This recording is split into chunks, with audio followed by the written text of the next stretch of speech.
ಗೊತ್ತಿರಲಿಲ್ಲ. ಈ ದೇಶದೊಳಗೆ ಪ್ರಥಮ ಬಾರಿಗೆ ಬಸವರಾಜ ಬೊಮ್ಮಾಯಿ ಅವರು ರೈತರ ಮಕ್ಕಳು, ರೈತರ ಕಾರ್ಮಿಕರ ಮಕ್ಕಳು, ಮೀನುಗಾರರ ಮಕ್ಕಳು, ಹೀಗೆ ಬಡವರ ಮಕ್ಕಳು ಕೂಡ ಅವರು ಕೂಡ ಡಾಕ್ಟರ್ಸ್ ಆಗಬೇಕು, ಇಂಜಿನಿಯರ್ಸ್ ಆಗಬೇಕು, ಅವರು ಕೂಡ ದೊಡ್ಡ ದೊಡ್ಡ ಹುದ್ದೆಗಳನ್ನು ಅಲಂಕರಿಸಬೇಕು, ಬಡವರ ಮಕ್ಕಳನ್ನು ಕೂಡ ಮೇಲೆತ್ತುವ ಕೆಲಸ ಅವರನ್ನು ಮುಖ್ಯವಾಹಿನಿಗೆ ತರಬೇಕನ್ನೋ ವಿಚಾರದೊಳಗೆ ಬಹಳ ದೊಡ್ಡವಾದಂತ ಕಾರ್ಯಕ್ರಮ ಮಾಡಿದರು, ರೈತ ವಿದ್ಯಾನಿಧಿ ಕಾರ್ಯಕ್ರಮ.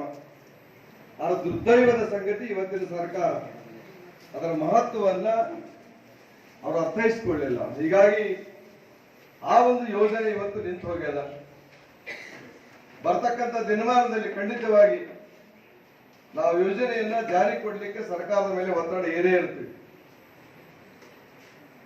ಬಂಧುಗಳೇ, ಬಹಳ ಮಹತ್ವದ ಏನಪ್ಪ ಅಂತಂದ್ರೆ ಬಹಳ ವರ್ಷಗಳವರೆಗೆ ಶಾಲೆ ಕಾಲೇಜುಗಳಲ್ಲಿ ಶಿಕ್ಷಕರ ನೇಮಕಾತಿ ಆಗಿರಲಿಲ್ಲ. ಮೊನ್ನೆ ಬಸವರಾಜ ಬೊಮ್ಮಾಯಿ ಅವರ ನೇತೃತ್ವದಲ್ಲಿರ್ತಕ್ಕಂಥ ಸಭೆ ಭಾರತೀಯ ಜನತಾ ಪಾರ್ಟಿ ಸರ್ಕಾರ ಸುಮಾರು 15,000 ಪ್ರೈಮರಿ ಸ್ಕೂಲ್ ಟೀಚರ್ಸ್ 6ರಿಂದ 8ನೇ ವರ್ಗಕ್ಕೆ ಪ್ರೈಮರಿ ಸ್ಕೂಲ್ ಟೀಚರ್ಸ್ ನೇಮಕಾತಿ ಮಾಡ್ತಕ್ಕಂಥ ಕೆಲಸ ಅದರ ಶ್ರೇಯಸ್ ಮನೆ ಬಸವರಾಜ ಬೊಮ್ಮಾಯಿಗೆ ಒಪ್ಪಿಸಲ್ಪದ ಅಂತ ಹೇಳಿದ್ದಾರೆ. ಅಷ್ಟು ದೊಡ್ಡ ಸಂಖ್ಯೆಯಲ್ಲಿ ಯಾವ ಮುಖ್ಯಮಂತ್ರಿ, ಯಾವ ಶಿಕ್ಷಣ ಮಂತ್ರಿ ಮಾಡಿರಲಿಲ್ಲ. ಇದ್ರ ಜೊತೆಗೆ ನಾ ಹೇಳಬೇಕಾದದ್ದು, ನಮ್ಮ ರಾಜ್ಯದೊಳಗೆ ಕೊಠಡಿಗಳ ಕೊರತೆ ಬಹಳಷ್ಟಿತ್ತು.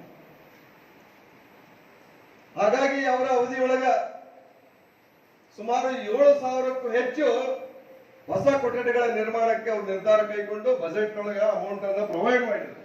ಆ ಕೆಲಸ ಕೂಡ ಅದು ಐತಿಹಾಸಿಕ ದಾಖಲೆ. 15,000 ನೇಮಕಾತಿ ಮಾಡಿದ್ದು, ಸುಮಾರು 7,000 ಹೊಸ ಕೊಠಡಿಗಳನ್ನ. ಈಗ ಹೇಳ್ತಾ ಹೋದ್ರೆ ಅವ್ರ ಸಾಧನೆಗಳ ಬಾಟ್ಪಟ್ಟಿ ಬಹಳ ದೊಡ್ಡದ. ನಾ ಇನ್ನೊಂದು ಹೇಳಿಕೆ ಬೇಕಾಗ್ತದ.